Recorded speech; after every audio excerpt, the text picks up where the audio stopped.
புதுப்பித்தல், சபையின் புதுப்பித்தல், 2ஆம் வாரம். சபைக்கு புதுப்பித்தல் அவசியமா?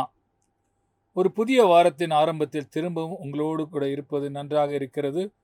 வாழ்க்கை எனக்கு கற்றுக் கொடுத்த சத்தியங்களை உங்களோடு பகிர்ந்து கொண்டு வருகின்றேன். இந்த சத்தியங்கள் என் வாழ்க்கையில் வெற்றிக்கும் தோல்விக்கும் இடையேயான வித்தியாசத்தை உண்டாயிருக்கின்றன. இவை அதையே உங்களுக்கும் செய்யும். கடந்த வாரம் முழுவதும் இன்றைக்கு நம் உலகத்தில் தேவன் தம்முடைய முடிவு கால நோக்கங்களை எவ்வாறு செயல்படுத்தி கொண்டிருக்கிறார் என்று உங்களுடன் நான் பகிர்ந்து கொண்டேன். தேவனுடைய நோக்கங்கள் எவ்வாறு 2 விதமான ஜனங்களை மையமாக கொண்டிருக்கிறது என்று நான் விளக்கி சொன்னேன். அவர் இஸ்ரவேலிடமும் சபையிடமும் ஏற்படுத்தி கொண்ட உடன்படிக்கைகள் மூலம் தம்மையே ஒப்புக் கொடுத்திருக்கிறார். அவர் அவற்றை மீற மாட்டார். தேவனுடைய நோக்கத்தை ஒரு வார்த்தையில் தொகுத்து சொல்லிவிடலாம். புதுப்பித்தல் என்ற வார்த்தை தான் அது. புதுப்பித்தல் என்றால் காரியங்களை திரும்பவும் அவைகளுக்குரிய சரியான இடத்திலும் சரியான நிலையிலும் வைப்பதாகும் என்று நான் விளக்கி சொன்னேன். புதுப்பித்தலுக்கான தேவை அத்தியாவசியமான ஒன்றை சுட்டி காண்பிக்கிறது. அதாவது இப்பொழுது இந்த காரியங்களை அவைகளுக்குரிய சரியான இடத்திலும் சரியான நிலையிலும் இல்லை என்பதுதான் அது. இதையும் நான் குறிப்பிட்டு சொல்லுகின்றேன். இந்த வாரத்தில் சபையின் புதுப்பித்தலுக்கான சத்தியங்களை இன்னும் விவரமாக நான் எடுத்து சொல்லப் போகிறேன். பிறகு அடுத்த வாரத்தில் இஸ்ரவேலின் புதுப்பித்தலை குறித்து நான் பேசுவேன். இப்பொழுது நாம் சபையின் புதுப்பித்தலை குறித்து பேசுகிறோம் என்றால் சபைக்கு புதுப்பித்தல் தேவை என்று அர்த்தமாகிறது. அப்படி என்றால் நம்முடைய விளக்கத்தின்படி சபை தனக்குரிய சரியான இடத்தில் சரியான நிலையில் இப்பொழுது இல்லை என்று அர்த்தம். இது உண்மைதானா? ஆம் என்றால் எல்லாவற்றிலும் சபைக்கு புதுப்பித்தல் தேவைப்படுகிறது. இப்பொழுது நான் இந்த கேள்விகளுக்குத்தான் பதில் சொல்லப் போகிறேன். திரும்பவும் இந்த கேள்விகளை முன்வைக்கிறேன். சபை தனக்குரிய சரியான இடத்திலும் சரியான நிலையிலும் இல்லை என்பது உண்மைதானா? ஆம் என்றால் எந்தெந்த விஷயங்களிலெல்லாம் சபைக்கு புதுப்பித்தல் தேவைப்படுகிறது? சபை எப்படி இருக்க வேண்டும் என்று தேவன் திட்டமிட்டு இருக்கிறாரோ அதை வேத வசனத்தின் அடிப்படையில் தான் நாம் அறிந்து கொள்ள முடியும். அதாவது ஆதி திருச்சபையை தேவன் எவ்வாறு உருவாக்கினார், புதிய ஏற்பாட்டில் பிரதானமாக அப்போஸ்தலர் நடபடிகளில் சபையானது எவ்வாறு செயல்பட்டது என்று பார்ப்பதன் மூலமாகத்தான் நாம் அதை அறிந்து கொள்ள முடியும். நிச்சயமாக புதிய ஏற்பாட்டு சபையில் பல பிரச்சனைகள் இருந்தன. புதிய ஏற்பாட்டில் அவை எவ்வித ஒளிவு மறைவும் இல்லாமல் வெளிப்படையாக குறிப்பிடப்பட்டிருக்கின்றன. பிரச்சனைகளை மூடி மறைக்கும்படி எந்த முயற்சியும் எடுக்கப்படவில்லை.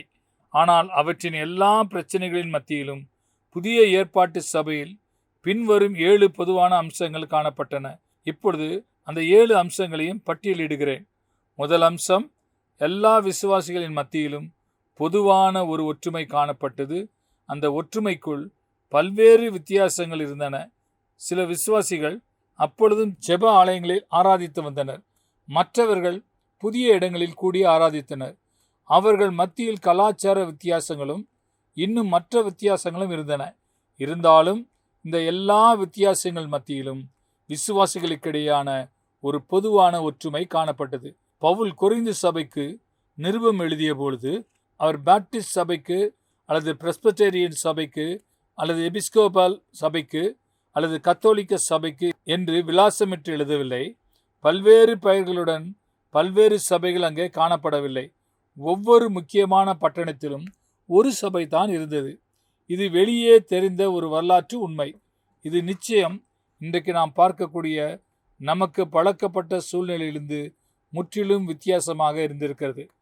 இரண்டாவது அம்சம், கிறிஸ்துவின் நிமித்தம் எல்லாவற்றையும் தியாகம் செய்யக்கூடிய, இன்னும் தங்கள் உயிரையே தியாகம் செய்யக்கூடிய ஒரு விருப்பம் அன்று எல்லா புதிய ஏற்பாட்டு கிறிஸ்தவர்களுக்குள்ளும் இருந்தது. அந்த நாட்களில் ஒருவர் கிறிஸ்தவராகும் பொழுது அவருடைய உயிரே போகக்கூடிய நிஜத்தை, அந்த சாத்தியத்தை ஏற்றுக்கொண்டுத்தான் ஆக வேண்டும் என்ற நிலைமை பெரும்பாலும் அப்படித்தான் இருந்தது.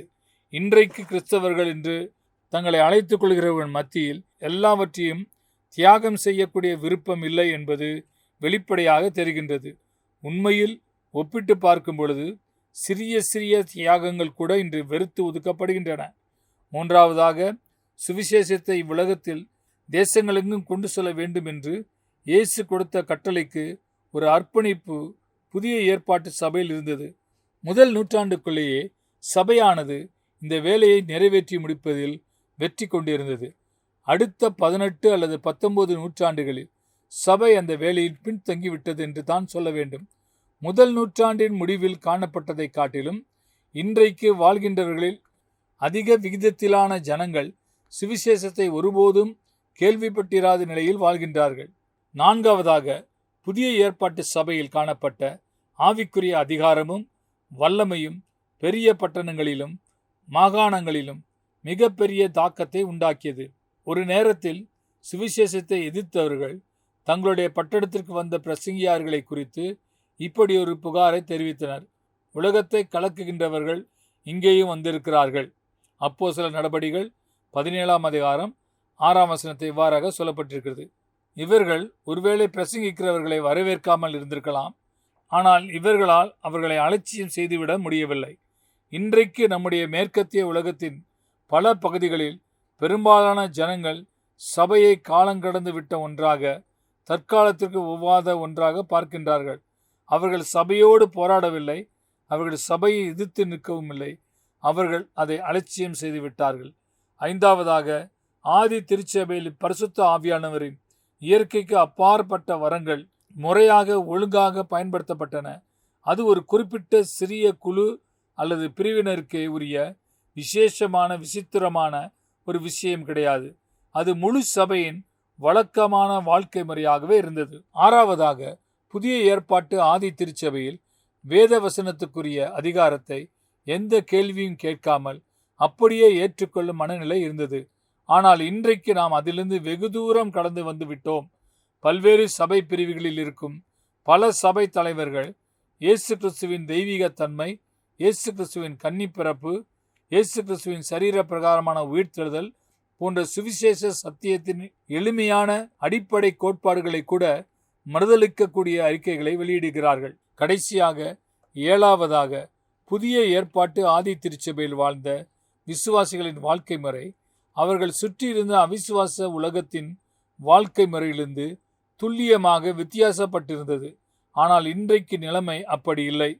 இன்னொருவரும் தன்னைப் போலவே ஒரு விசுவாசித்தான் என்பதை கூட அறியாத நிலையில் 2 கிறிஸ்தவர்கள் ஒரே அலுவலகத்தில் அருகருகில் வேலை பார்ப்பதற்கும் இன்று சாத்தியமாக இருக்கிறது. ஆதி திருச்சபையில் காணப்பட்ட இந்த 7 குணாதிசயங்களை நான் திரும்பவும் பட்டியலிடப் போகிறேன். இதை குறித்த ஒரு தெளிவான படத்தை பெற்றுக்கொள்வது நமக்கு முக்கியம் என்று நான் நினைக்கின்றேன்.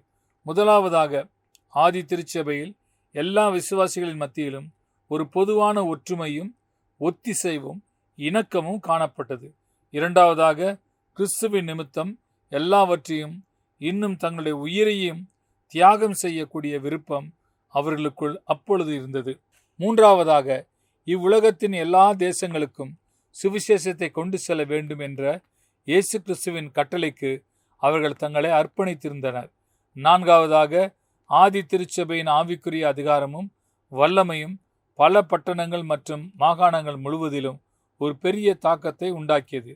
ஐந்தாவதாக, பரிசுத்த ஆவியானவரின் இயற்கைக்கு அப்பாற்பட்ட வரங்களை அவர்கள் ஒரு வழக்கமாக ஒழுங்காக பயன்படுத்தி வந்தனர். ஆறாவதாக, வேத வசனத்தின் அதிகாரத்தை எவ்வித கேள்வியும் எழுப்பாமல் அப்படியே ஏற்றுக்கொண்டனர். ஏழாவதாக, ஆதி திருச்சபையில் வாழ்ந்த விசுவாசிகளின் வாழ்க்கை அவர்களை சுற்றியிருந்த அவிசுவாச உலகத்தாரின் வாழ்க்கை முறையிலிருந்து துல்லியமாக வேறுபட்டிருந்தது. சபையை குறித்து நமக்கு தெரிந்த பிரகாரம் நாம் அதை பார்ப்போம். பூமியின் மேற்கு பகுதி எல்லைக்குள் நம்மை உட்படுத்திக் கொள்வோம். இரும்பு திரை அல்லது மூங்கில் திரைக்கு பின்னால் உள்ள சபைகளை அல்லது ஆசியாவின் சில பகுதிகளில் உள்ள சபைகளை கூட நாம் கருத்தில் எடுத்துக்கொள்ள வேண்டாம். அமெரிக்க ஐக்கிய நாடுகள், கனடா, ஐரோப்பா மற்றும் லத்தீன் அமெரிக்கா, ஆஸ்திரேலியா மற்றும் நியூசிலாந்தில் உள்ள இவற்றை சுதந்திர தேசங்கள் என்று நாம் தவறாக அழைக்கின்றோம். சபைகளை நாம் பார்ப்போம். இந்த தேசங்களில் சிலவற்றில் வாழ்கின்ற சில கிறிஸ்தவ பிரிவினர் இந்த குணாதிசயங்களில் சிலவற்றை வெளிப்படுத்துகின்றனர். ஒரு சிலர் இந்த எல்லா குணாதிசயங்களையும் கிட்டத்தட்ட வெளிப்படுத்துகிறார்கள். எடுத்துக்காட்டிற்கு, ஆவிக்குரிய வரங்களை வழக்கமாக ஒழுங்காக பயன்படுத்துகிற பிரிவினர்களும் இருக்கிறார்கள். இவ்வுலகம் சுவிசேஷமயமாக்கப்பட வேண்டும் என்ற வேலைக்கு தங்களை அர்ப்பணித்திருக்கின்றார்கள். இவர்கள் எல்லாவற்றையும் தியாகம் செய்யும் அளவிற்கு தங்களை ஒப்புக் கொடுத்திருக்கிறார்கள். இவர்கள் வேத வசனத்தின் அதிகாரத்தை ஏற்றுக்கொள்கிறார்கள். இப்படிப்பட்ட பிரிவினர்களுடைய வாழ்க்கை முறை ஒரு குறிப்பிட்ட அளவிற்கு இவர்களை சுற்றி வாழ்கின்ற அவிசுவாசிகளின் வாழ்க்கை முறையிலிருந்து வேறுபட்டிருக்கிறது. ஆனால் இந்த பிரிவினர் நிச்சயம் சிறுபான்மையினராகத்தான் இருக்கிறார்கள். ஆதி திருச்சபையின் தனித்துவமான குணாதிசயங்களில் 5 அல்லது 6 குணாதிசயங்களையாவது உடைய பிரிவினரை கண்டுபிடிப்பது கடினம் என்று தான் நான் நினைக்கின்றேன். ஆனால் நிச்சயமாக இன்று சபையில் ஒரு குணாதிசயம் முற்றிலும் காணப்படவில்லை. அது ஒற்றுமை, ஒத்திசைந்து செல்கிற குணமாகும். நாம் ஒத்திசையவும் ஒற்றுமையும் கொஞ்சம் கூட இல்லாத நிலையில் இன்று வாழ்ந்து கொண்டிருக்கிறோம். சபையை குறித்த இந்த யதார்த்தமான மதிப்பீட்டை நாம் எதிர்கொள்ளும் பொழுது நம்மையே நாம் சில கேள்விகளை கேட்க வேண்டிய நிலையில் இருக்கின்றோம். முதலில் தேவன் சபையை குறித்த தம்முடைய திட்டத்தையோ அல்லது சபைக்கான தமது அளவுகோலையோ மாற்றிவிட்டாரா இல்லை என்பதுதான் என்பதில். தேவன் தான் விரும்பின விதத்தில் தான் சபையை ஆரம்பித்தார். அவர் அதை ஒருபோதும் மாற்றிக்கொண்டதில்லை. பொதுவாக தேவன் தம்முடைய காரியங்களை சரியாகத்தான் ஆரம்பித்திருக்கிறார். தேவன் செயல்படுத்துகிற விதங்களில் இது ஒரு அம்சமாகும். இரண்டாவது கேள்வி, தேவனால் தம்முடைய சபையை அதற்குரிய சரியான நிலைக்கு திரும்ப கொண்டு வர முடியுமா? நீங்கள் இதற்கு என்ன பதில் சொல்வீர்கள்? பலரால் அப்படி ஒன்றை சிந்தித்து பார்க்கவே முடியாது என்று தான் நான் நினைக்கின்றேன். அவர்களுக்கு அது சாத்தியமற்ற ஒன்றாகத்தான் இருக்கும். ஆனால் என்பதில் தேவனால் அதை செய்ய முடியும் என்பதுதான். ஆம், நிச்சயமாக தேவனால் தம்முடைய சபையை அதற்குரிய சரியான நிலைக்கு திரும்ப மீட்டு கொண்டு வர முடியும். தேவன் அந்த வேலையை செய்ய ஆரம்பித்து விட்டார் என்று நான் உறுதியாக விசுவாசிக்கின்றேன். நிறைவேற்றி முடிக்க முடியாத ஒரு வேலையை தேவன் ஒருபோதும் எடுத்து செய்ய மாட்டார் என்று தான் நான் விசுவாசிக்கின்றேன். இவ்விஷயத்திலே தம்முடைய அர்ப்பணிப்பை தேவன் வேத வசனத்தில் கொடுத்திருக்கிறார். நான் அதை விசுவாசிக்கின்றேன்.